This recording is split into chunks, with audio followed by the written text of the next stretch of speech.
लोकसभा में ऑपरेशन सिंदूर पर 16 घंटे की बहस शुरू। रक्षा मंत्री राजनाथ सिंह ने जवाब दिया। विपक्ष ने पहलगाम हमले पर सरकार की रणनीति पर सवाल उठाए।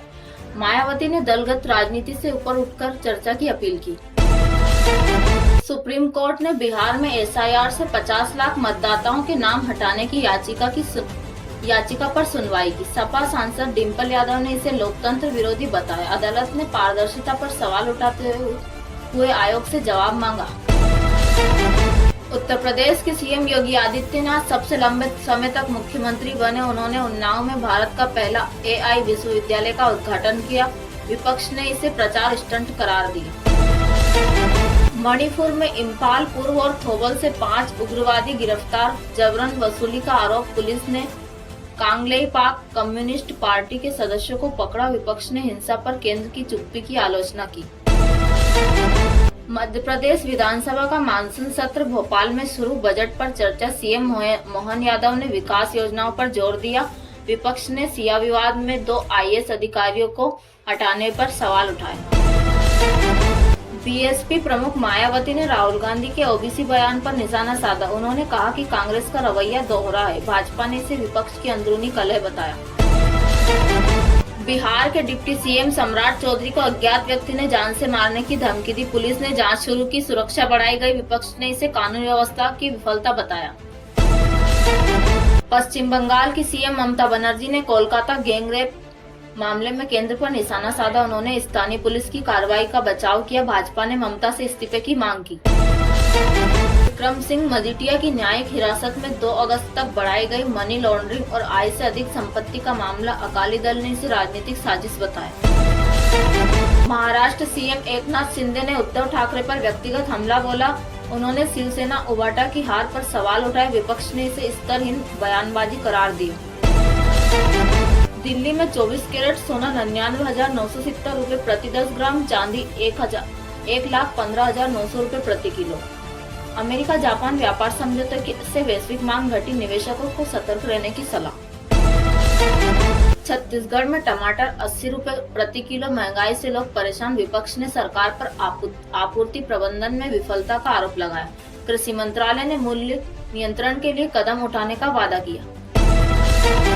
मध्य प्रदेश में 13,000 नेवासी प्राइमरी शिक्षक पदों के लिए आवेदन 6 अगस्त तक। पात्रता परीक्षा 2020 और 2024 पास अभ्यर्थी योग्य। शिक्षा विभाग ने पारदर्शी चयन का आश्वासन दिया। थाईलैंड और कंबोडिया के बीच युद्ध विराम पर मलेशिया में मध्यस्थता वार्ता। अमेरिकी दबाव के बाद दोनों देश सहमत। भारत ने क्षेत्रीय शांति के लिए समर्थन जताया।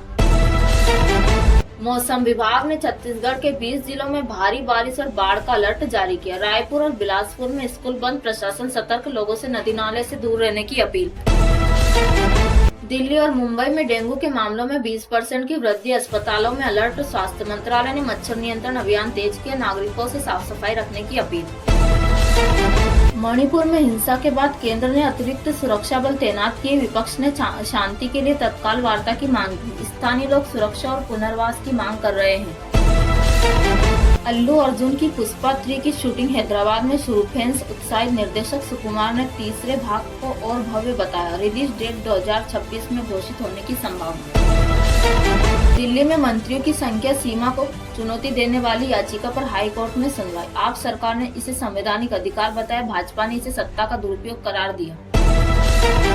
सपा नेता अखिलेश यादव ने केंद्रीय बजट को कुछ खास लोगों के लिए बताया। उन्होंने केंद्र पर उत्तर प्रदेश को नजरअंदाज करने का आरोप लगाया। भाजपा ने इसे विपक्ष की निराशा करार दी।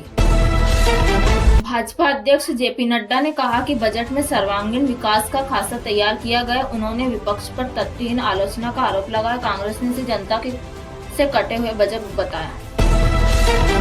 हाथरस में राहुल गांधी के खिलाफ मानहानि केस के कोर्ट में सुनवाई। भाजपा ने इसे नैतिकता का सवाल बताया और कांग्रेस ने इसे राजनीतिक प्रतिशोध करार दिया।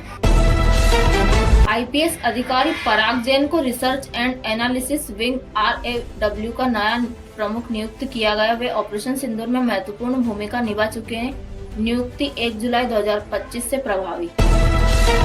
भोपाल में 24 कैरेट सोना 99,900 रूपए प्रति 10 ग्राम, चांदी 1,15,900 रूपए प्रति किलो। वैश्विक बाजार में स्थिरता से कीमतों में कमी। जौहरियों ने त्योहारी मांग बढ़ने की उम्मीद जताई। आप और कांग्रेस ने दिल्ली में बेरोजगारी के खिलाफ केंद्र पर प्रदर्शन किया। युवाओं ने सरकारी नौकरियों में देरी पर नाराजगी जताई। केंद्र ने नए रोजगार कार्यक्रमों का वादा किया।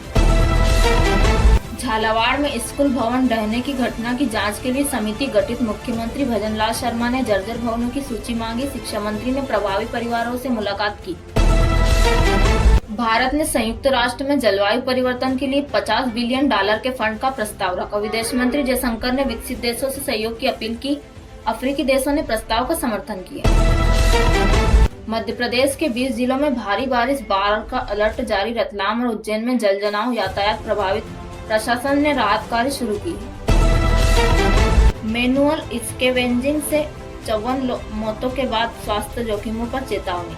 सामाजिक न्याय मंत्रालय ने पुनर्वास योजना की घोषणा की। स्वास्थ्य मंत्रालय ने जांच और उपचार के निर्देश दिए। ऋतिक रोशन की वार 2 का नया गाना रिलीज, फैंस में उत्साह। जूनियर NTR और कियारा आडवाणी की जोड़ी ने ध्यान खींचा। फिल्म की रिलीज डेट की घोषणा जल्द।